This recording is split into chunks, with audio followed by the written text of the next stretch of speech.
Greetings Summoners, Embedders here. Welcome to another episode of League of Legends Point of View. Today I will be doing something very different. I will be doing a casting of one of my games with the LoLPoV program. This is not live, but I will be doing an additional commentary and hopefully more in-depth commentary into what's going on here. And the reason why I decided to do this is because I got the footage for this game, but it's very laggy, and I decided to just do a replay, and do commentary over it. Now I also chose this game because I actually didn't do. I did pretty decent in the lane, and I actually had a very tough matchup for Singed, which is the champion I'm playing right now. And that's part of the reason why I decided to go for the commentary here and the casting instead of the live one. So let's go quickly into the team comp here. For our team, we got Ezreal and Alistar bot. We got Galio mid, Wukong jungle, and myself as Singed top. And our enemies are Varus and Sona bot, Jenna mid, which is going AP, Shyvana jungle, and Nidalee top, which will be my opponent. Now, when you play Singed is actually a very strong champion, but more towards the mid and late game.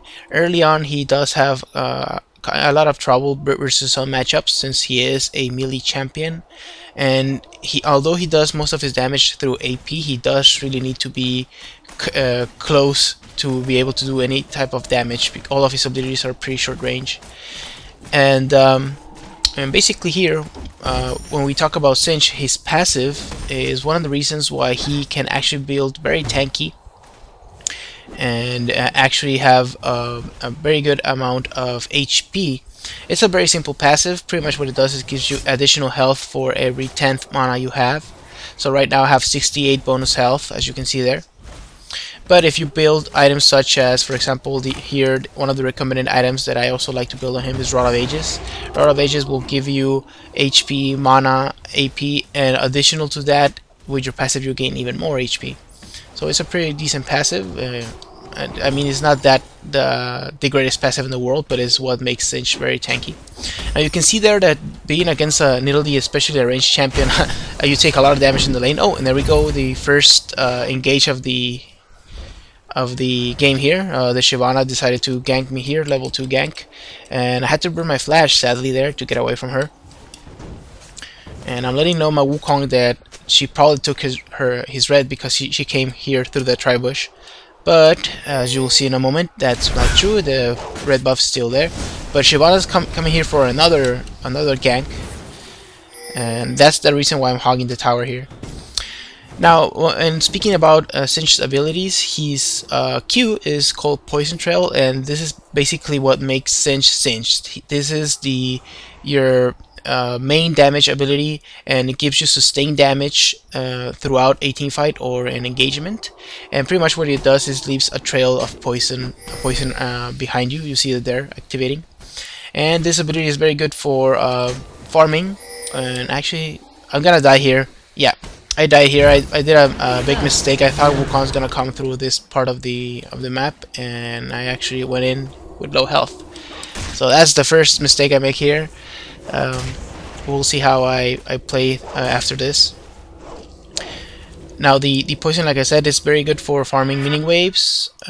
Also, it's very good for general damage presence in a team fight. That's pretty much what you want to achieve with it.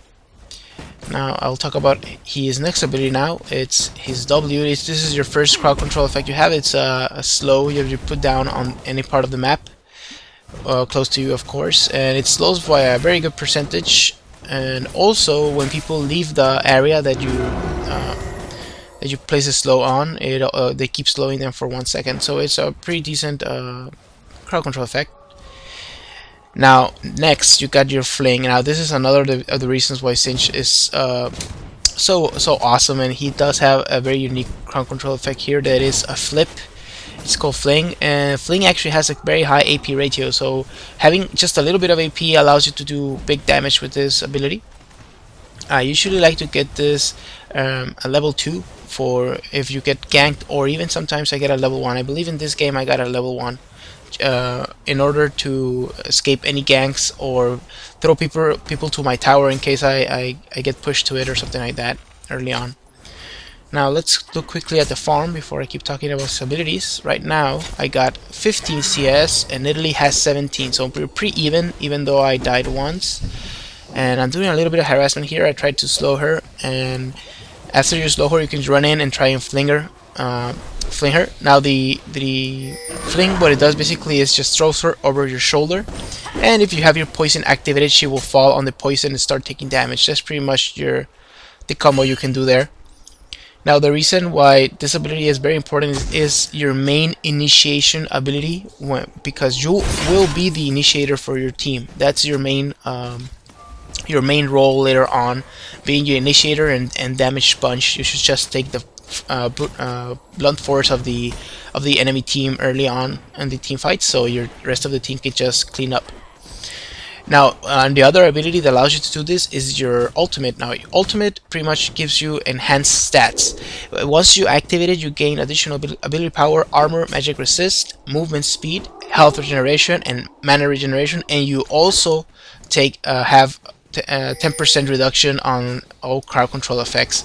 Now, this is an extremely potent ultimate because it does last by a very long time, 25 seconds, and at level 6 you actually become much stronger than most opponents. Now if I didn't die that moment ago, I would be level 6 as well as with Nidalee. So right now she does have an advantage over me, but if we were level 6 at the same time, it would have been much closer fight, and I could actually go for the kill. But right now I can't. I need to hog the tower and do the best I can here.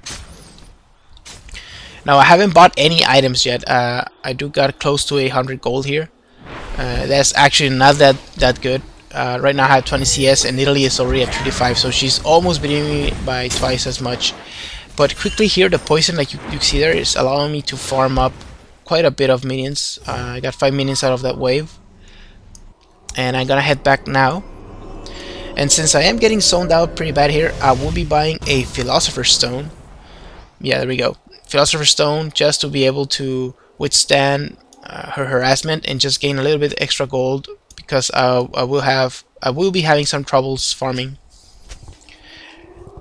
Now the reason why I'm not looking at the other lanes that much is because, as you can see, the HP of the champions and the minions don't refresh unless I was looking at them throughout the game, so it's not that reliable to be looking at the other parts of the map. You can see the general movement and teamfights like that, but you can't see the HP.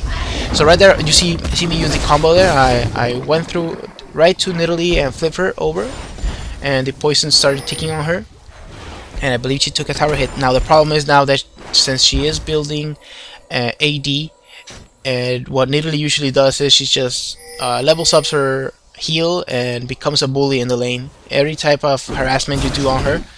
Oh, there, I managed to flip her there, and I was like, what the hell, let's just try and go for the kill.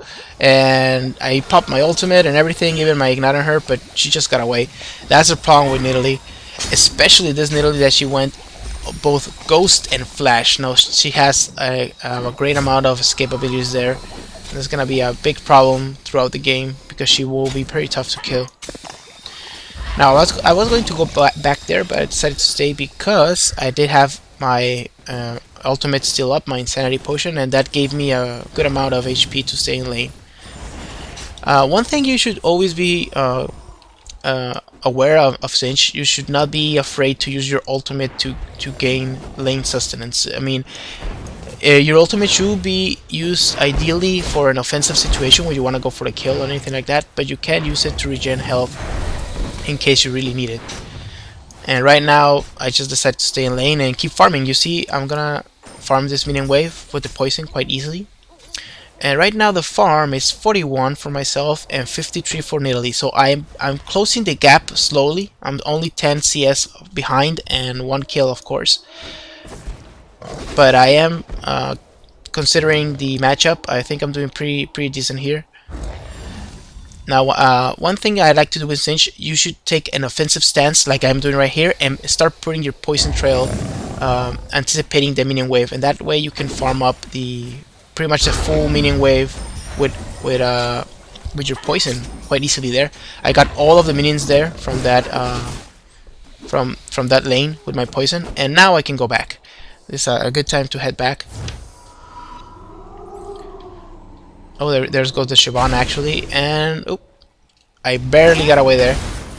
She wasn't quick to react. She could have killed me actually there. She could have dove me with her. She did have her ultimate. And Wukong, yeah, don't fight that, man. Bad idea. Okay, so I went back to base and I started building the items for my Rod of Ages. Now I really want to get the catalyst to gain even more lane sustenance. And the problem here, well, not the problem, the thing I decided to buy is I didn't went for the Ruby Crystal, I went for the Sapphire Crystal because, like I said, you will gain HP from this mana. It won't be as much as buying the Ruby Crystal, but I really need the mana to be able to keep farming the lane and just being able to stay as much as possible without dying here. Now Galio sadly here died. He did get oh, never mind, he's still alive. Oh, still alive. He died at the end, but he did get a kill, and the Shyvana died there. Sadly, the Galio didn't get an auto attack or anything on her, so she didn't get the assist. I mean they kill her from the tower. Now you saw there, even though she poked me pretty hard, one fling into my poison took like half of her HP. That's a great thing about Cinch. Now the problem is she does have that heal, and now she has 3 health potions and also has a Wriggle's Lantern. So that's gonna be very tough for me to beat. So again, at this point I just decided to farm. Just farm, and pretty much ignore her as much as I can. And of course try to not take that much damage. Now Wukong here is getting ready for a gank. And I'm not gonna make the same mistake. I waited for him to get closer and I popped my ulti. I slow her down, but sadly, like, even though we fling her, ulti her, ignited her, she still got away. Yeah, exactly. That's what I mean about Nidalee. I really hate that high mobility she has, and it's actually pretty tough to kill unless you have an extremely high amount of crowd control effects with your jungler and yourself. And Wukong did not have red buff, so that's part of the reason why he wasn't able to catch up to her and keep her slowed. And right now, good thing is she is running out of mana, and I am able to fling her here, and I did put my poison on her. Did a good amount of damage, but she also did damage to me, so I'm gonna head back now. I almost got enough to buy my catalyst. At this moment, I should have just waited to get the catalyst, but I decided just to go back right now and buy the Ruby Crystal. There we go. Oh, actually no, I went for level 3 boots. Now, yeah, I remember this. I decided to go for level 3 boots because, like you saw there, she got away with barely no HP, and that was because I couldn't catch up to her. So buying level 3 boots here is a very good choice against Nidalee, because she will just be getting away every time I try to kill her, and having the level 3 boots is gonna help me out with that. And I decided to just go back to my lane and keep on farming. Let's see the farm again. 65 against 80, and I'm slowly closing the gap again with this minion wave. Okay, I got 69 now. And I'm gonna lay down my ward at the river area. Remember, this is very important to keep your wards up. An enemy has been slain. There we go. And let's see what she bought. Okay, she just bought Mercury Treads, wards, and more health potions. She really wants to stay in the lane, but you can see there, with one tick of my poison there, I was able to take most of her health down, and the minions also did a lot of damage to her. Now at this point, I decided to attack the tower so she would attack me and lose some of the crypt score there. She didn't get some of those kills. And you can see there, easy farm on the minions there. One One poison trail was able for me to take most of those down. And I decided to flip her here, and I decided to pop my R because she could have gotten a kill there, and I really needed to get away. Now I see that my ignite is almost up, so I'm gonna try and see if I can bait her into take more minion damage, and maybe I can get a good flip here. There we go. She actually missed there her combo, and I'm gonna start farming the minion wave, and let's see if she gets a little bit greedy here. She thinks she can kill me right now. Yeah, now that my ultimate went out, she wants to go for a kill. I decided to place down the poison and go for the ignite, and she got the kill on me, but she also died. So that was not the best exchange ever, but I did get the kill, and that's gonna be very useful for me because I really needed to start getting the gold. And as you saw there, I was able to buy the catalyst now. Now I will have superior lane sustenance than her right now, with both with my Philosopher's Stone and my catalyst. And the idea now is for me to finish the Rod of Ages. Now this usually is priority number 1 even before a Philosopher's Stone, but like I said, since I was getting zoned out pretty bad here, I just decided to get that first. Now level wise, she is a little bit ahead of me right now in XP. I should be able to catch up to her very soon. I almost got my ultimate again, so I can go for another kill if she gets a little bit greedy. And overall, I think the score is actually in our favor, 7-4. And the main thing I want you all to see is, even though I was getting zoned out pretty bad at first, right now it's not that bad. I mean, I am able to trade blows with her. She's not completely dominating my lane. Sometimes you just can't do anything against your opponent, and right now, well, Sinch doesn't really care. He just becomes so strong later on, even against a tough laning matchup like Nidalee. We keep trading blows there. She's a half health, and so am I.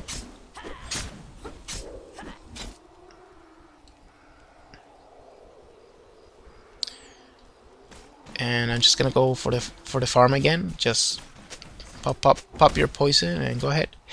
Now she did ward this area. I'm pretty sure she used to have 2 wards, and she also has that Wriggles Lantern. So I'm pretty sure Wukong is just wasting his time here. He should head back. No, yeah, we're not gonna be able to do anything here. Just get away. And there we go, farming the minion wave again. Flip her over and try and do as much damage as I can to her with my poison. Now in that exchange I actually took even more damage than she did. So she's getting to that point where it's gonna be just very tough to beat her. Now I see Wukong here is getting in a fight with Shyvana. And I see also Nidalee wants to go there. She actually, yeah, there she goes. She saw this too and she's running, so my immediate response to this is to follow her. She ghosted, and I'm just gonna go in there, and here we go. First flip, poison on them, and he dies. And so you see here how I keep poisoning Janna and just going for the kill on the Nidalee, because I don't need to stay and fight the Janna. I can just go ahead and keep poisoning her. Now sadly here again, Nidalee's gonna get away. She is Nidalee, and there's pretty much nothing you can do about that. She's gonna get away so fast, and her passive on when the bushes there is gonna be so strong. Now she does have a red buff, and that's gonna be hell. It's just gonna be impossible to kill now. Oh, get away actually. And there I made a big mistake, and she got a kill on me. Now not only does she have the red buff, she does have double buff now.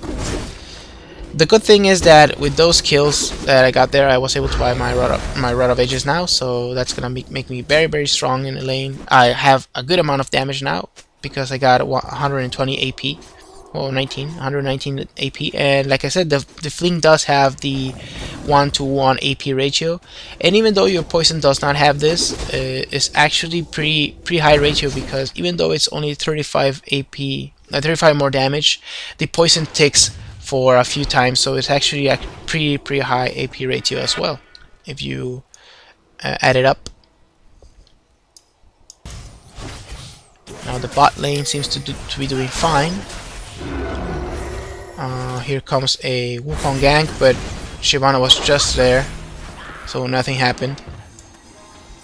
And also, this was actually a pretty interesting game because we got a mid Galio pick, and they picked Janna against Galio, and I think that was a very bad pick on their part. You can play AP Janna against many other matchups, but not Galio. Galio is very strong against pretty much all AP mids, and especially against someone like Janna, who's not a traditional AP.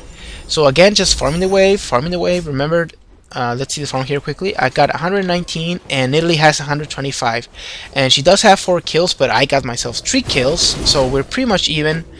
And I'm getting to that point where I'm just being very tanky, and I can be a bully like you see there. Even though she will be doing a lot of damage to me, I will be poisoning her, and she will be taking a lot of damage from the poison too. Now, when you build Cinch, you really want to build him for countering the lane your versus or the matchup you're playing against, but you should almost always be prepared for the mid game. And what I mean by this is you should have the items you need to withstand the damage from the mid and from the bottom champions, and also from the top champions. So you need to have a very good mix of armor and magic resist, so you can transition into the mid and late game and still be fairly tanky and able to help out your team.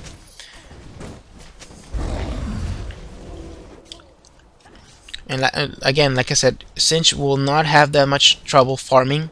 He even when he is pushed to the tower and everything like that, he should have an easy time farming. The only thing that can really shut you down is if you get killed many times and you're just way out leveled. Now what we did here is I decided to flip her because I did see that Wukong, but again, she will just get away. It's just impossible to catch her when she has her ghost up, and when she goes into the bushes, and it's just way more faster than you are. Now what I did here is I'm trying to bait her into coming to me, and I thought Wukong was around, but he was already gone, and I just didn't notice that, so I decided to go back now. And I said, okay, so right now the biggest threats in the game are basically only Nidalee. I mean, she's the only one who has kills right now, and she's going full AD, so I decided to buy armor. You saw me there buying armor. And my plan is to buy a Sunfire Cape. And after the Sunfire Cape, you can actually see that I don't have any magic resist. And I was saying to myself that I was going to buy magic resist after the Giant's Belt. I wasn't going to build the full Sunfire Cape. I was going straight to the magic resist after the HP. Now she did take my tower here, and that's unfortunate, but like I said, it's not that big of an issue because I can continue to farm this quite nicely even without a tower. I am faster than most champions, and I can get away from Nidalee, except that right now she does have that phage, and she will be able to slow me with her auto attacks now.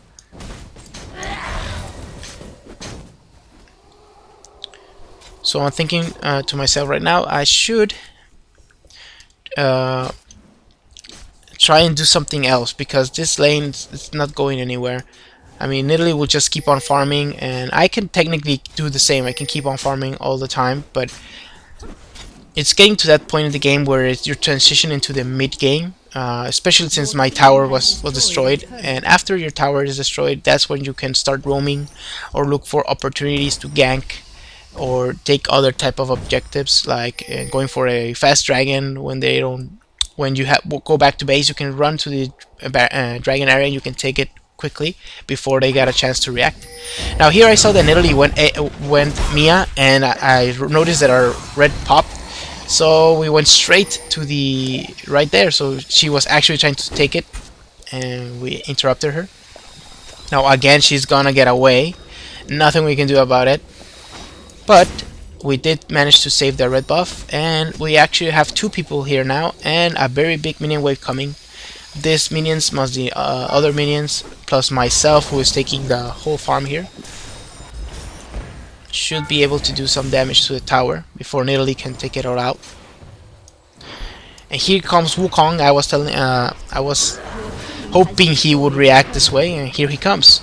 So I decided to slow her down and go for the kill. I am very tanky right now, and I can withstand many tower hits. And sadly, okay, I didn't get the kill there, but we did get a kill on the Nidalee finally, so that's fine. And there was no shutdown bonus on her, sadly, but that's fine. We only wanted to get the kill. Now, what's going to happen here is she wants to go for the low HP Wukong, and I see my whole team, well, the bot lane team is coming this way, so I decided to back and see if they try to engage on me. I really want to go aggressive on the tower now. You see there? And I got focused on with the tower, but this tower is almost done. And Alistair did a great initiate there, and we got an easy kill there, quick easy kill, and then also an easy tower. Now Janna hurts her Zephyr thing, that her W, when it has a pretty high AP ratio, so I decided to just back up. No need to fight this. Now at this point, I was thinking to myself again that, well, even though Janna does have a little bit of AP, I'm not in a rush to get the magic resist. I decided to just go straight to try and finish the Sunfire Cape for the additional damage from the aura. And this was actually pretty cool. The Wukong was pretty much dead there, and somehow he managed to live there with the help of Galio. And we had a bad engage here for them. Galio did a very good ultimate there and got most of them on his ultimate, and Wukong followed up quite nicely. And our team managed to get there in time to get a couple of kills there. Sadly, the Wukong did die finally, but you see there the Shyvana made a big mistake trying to engage this, and Alistair did a great headbutt there, and we just bursted her down. Slow from the Ezreal and the poison from myself did a lot of damage. And at this point, I'm fairly tanky. I'm much faster than all of them. They're very low, and I can just dive the tower. And that's what you want to do with Cinch. The thing I was talking about. When you become this tanky, fast initiator, you should just go for it. You should just go dive towers, take people down, and that's what we did here. We actually got all of them at the right time, and we got an ace here. Now, after the ace, the team decided to surrender, and here we go. The surrender boat came. And so, like I said, this game was actually a very good demonstration of how Singed can actually pull through, even though he has a very bad laning early on. You just need to do your best to keep on farming, because you will eventually get to that point where you will be very tanky and you can initiate those mid and late game team fights for your team and just soak as much damage as you can, like diving into towers or even to the whole team. So, well, hopefully you enjoyed this game, guys, and please let me know if you like this type of casting. I know it's different from what I usually do, but maybe you got some insight into the another type of playstyle. And, well, please comment, rate, and subscribe, and let me know what champions you want to see next, and I'll do the best I can to upload them. And Better Side, signing out.